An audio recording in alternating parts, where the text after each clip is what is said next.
Ulihi nga pagpauli. Ang kakapoy sa syudad kanami lamang ipauli sa uma. Nagahulat na ang mga hakos ni mama kag papa, akon ginadalian ang pagkaon liwat sang manamit nga uga kag laswa, kag ang harihi ni Inday kag tuto nga masugata sa puwerta. Sige ay, magapauli na ako sa probinsya ko. Sila gid lamang ang bulong sang kahidlaw ko. Ano ay yan ang ila matugda sa sorpresa ko. Hindi na makahulat sa pag-abi-abi sang pamilya ko. Matahom nga antiki, pinalangga ko nga probinsya. Magabisita sa balay ni Lulu kag Lula, kay lapit na lang ang Paskwa. Gapong ko ako sa series nga may kasadya, nagayuhom kay balaan ko nga lapit na lang kita.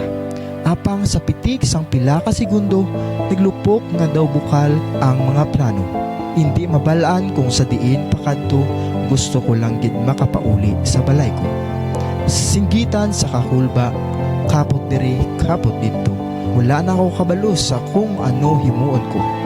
Ako, siya, sila, kami nga wala na sa animo. Nagapadulong paidalong pakadto sa dalan Kalbaryo. Paano na lang ang nagahulat sa amon, na narisari ang mga nagalibot nga pamangkutanon.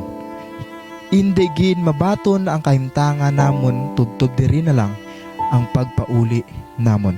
Ini nga binalaybay akon ginahalad sa aton mga kauturan nga nagtaliwan sa series liner tragedy sa probinsya sang Antiki.